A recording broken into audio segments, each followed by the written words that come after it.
शासनाने कंत्राटी भरती तसेच शाळेचे खाजगीकरण याबाबत जो जी.आर. काढला तो जी.आर. जारी केलेला कायदा रद्द करावा यासाठी अंजनगाव सुरजी तहसील कार्यालयावर हजारोंच्या संख्येने शासनाच्या विरोधात मोठ्या घोषणा व निषेध टीका-टिप्पणी करण्यात आली। हे सरकार मूक, आंधळे, बहिरे असल्यामुळे या बहुजन समाजातील सुरक्षित बेरोजगारांना कंत्राटी किंवा खाजगी शाळा, दवाखाने, पोलीस भरती इत्यादी खाजगी करीत आहे। यामुळे या सरकारचा धिक्कार असो, सरकार मुर्दाबाद अशा घोषणा यावेळी देण्यात आल्या।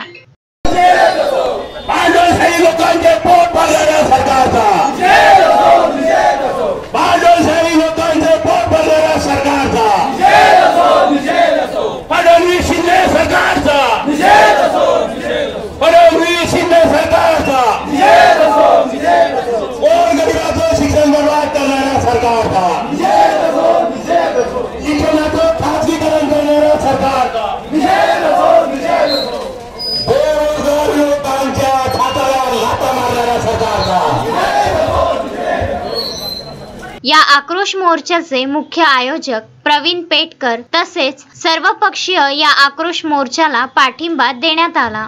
या आक्रोश मोर्चाला उपस्थित आमदार बळवंत वानखडे दर्यापूर, अंजनगाव विधानसभा, प्रकाश पोहरे, दैनिक देशोन्नतीचे मुख्य संपादक डॉक्टर कोकाटे, रामेश्वर अभ्यंकर, देवीदास वाडके व राष्ट्रवादी काँग्रेस, प्रहार, रिपब्लिकन गवई गट, बीएसपी, वंचित बहुजन आघाडी, मराठा सेवा संघ, चर्मकार संघटना, जिजाऊ ब्रिगेड, कर्मयोगी फाउंडेशन, अखिल भारतीय बारी महासंघ, लोकसंवाद सामाजिक परिषद, डॉक्टर पंजाबराव शिक्षक परिषद, समता परिषद इत्यादी संघटनेने मोठ्या प्रमाणात पाठिंबा दर्शवून हजारोंच्या संख्येने नागरिक मोर्चात सहभागी झाले होते।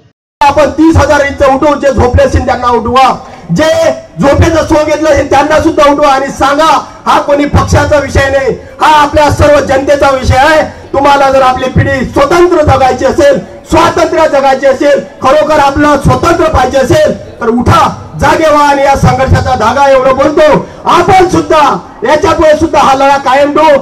एकच नारा घ्या, शाळा बचाव समितीचा, शाळा बचाव समितीचा, छत्रपती शिवाजी महाराज की, डॉक्टर बाबासाहेब आंबेडकर की, महात्मा ज्योतिबा फुले की, जय हिंद, जय महाराष्ट्र। आणि शिक्षण तुम्हाला विकत देतो, शिक्षणाचे काय हट्टे खुलाचे आहे का? हट्टे खुलाचे आहे का शिक्षणाची मला सांगा। अरे मराठी इंग्लिश शिक्षणाच्या मुळे मराठी शाळा बंद पडल्या, ह्या बंद पडल्या नाही पाहिजे म्हणून तुम्हाला मतानं याने हरवा लागेल। अगर तुम्ही मतानं हरवसाल ना, फक्त तोंडानंच बोलसाल, तुम्हाला बोटानं म्हणजे त्या विद्यार्थ्यांना, त्या शिक्षकांना प्रशिक्षण घ्यावं कोणतं आणि विद्यार्थ्यांना द्यावं कोणतं हेच त्यावेळेस कळत नव्हतं। आज तर आमचा हा बायक्या शिक्षण मंत्री म्हणजे कुठल्याही प्रश्नासाठी उत्तर द्यायला सभागृहात तयार नाही। आम्ही अनेक वेळ प्रश्न उपस्थित केले।